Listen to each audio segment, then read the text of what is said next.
Alright, today we're going to be doing the cheese making exam. And first you'll need your product. We'll be doing whole milk. And first step is we got to measure how much milk is in weight. And we will measure it in grams. So initially turn on the scale. Place your measuring cup on the scale. And make sure you zero the scale out before proceeding. Take your milk and add up to the 2-cup line. Pour gently.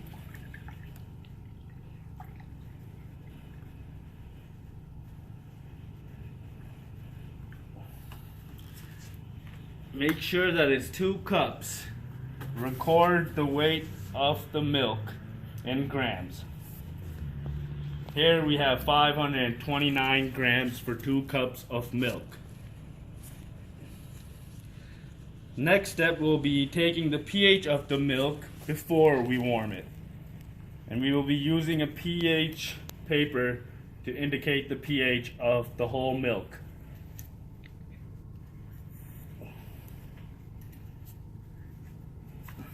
Just dip the pH paper into the milk and hold for a few seconds.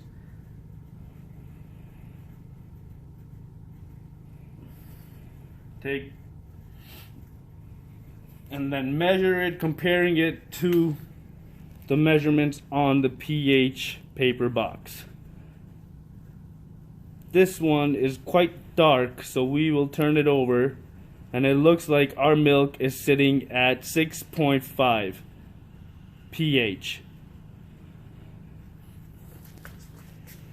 Dispose of pH paper.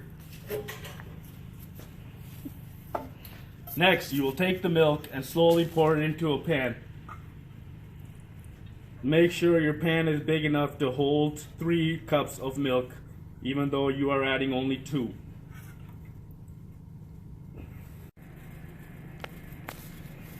Alrighty, once you have heated the milk at 35 degrees Celsius, you may start adding the vinegar slowly.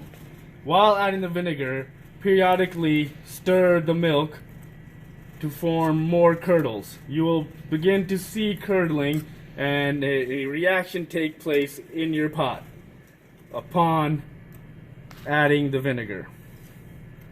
As you guys can see, it's starting to curdle a little bit. And then we will measure the pH periodically to make sure that we are at 4.5 pH. Use this 401 pH paper, and you'll just dip it right into the milk, hold it for a few seconds. Upon color change, and once again measure it on your pH paper box. It seems as if we may need just a little bit more to bring it down to 4.5. So we will continue adding some more vinegar. So slowly add more vinegar and continue to stir. When you see more curdling occur, take another measurement of pH to get desired results of 4.5 pH. So once again, tear a piece off pH paper, dip it into your milk vinegar solution, and pull it out and compare. And that looks much more closer to 4.5.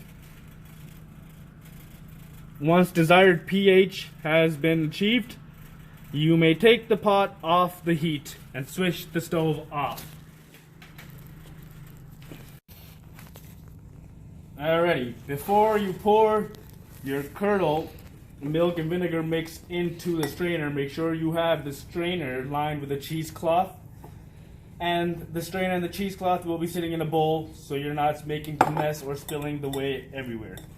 So gently and carefully strain your milk and curd over the strainer lined with the cheesecloth. And let it all fall. Try to drain as much excess milk, water, and whey as you can.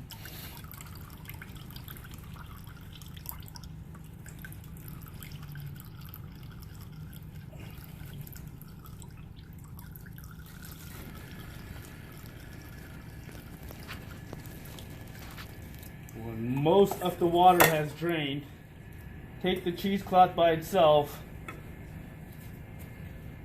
wrap it up in a bowl, carefully not knocking any of the curd out, and squeeze the cheesecloth with the cheese to get rid of any excess liquid or fluid.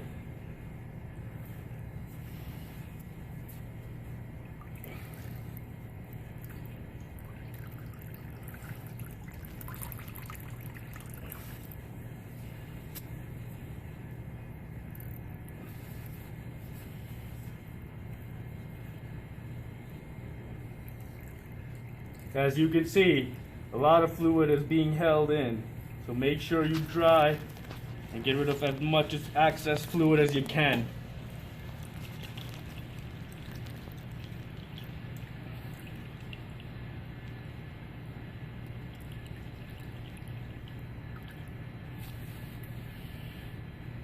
And then give it another go.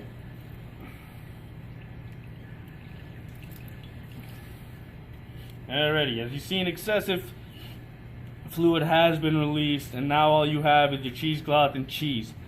You will take the scale and turn it on.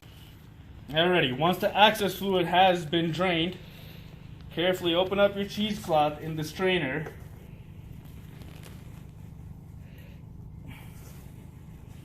And at this point, you will need to add a little bit of salt to your cheese. Or should we wait first? Let's wait first. So take the strainer, or take the cheese ball out of the cheesecloth. As much as you can, scrape into it. And you will weigh it onto a scale. In grams. As you can see, there's 122 grams of curdle casein in there.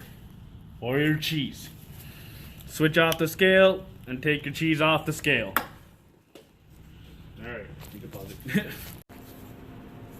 Okay, and finally we have the results for all three different types of milk, and we can start comparing what sort of cheeses we got. We'll start with the non-fat milk, and as you can tell, I will only be speaking about the tenderness and the texture of it, and you can see it's quite crumbly, and it's crumbling in my hands with very, very low pressure.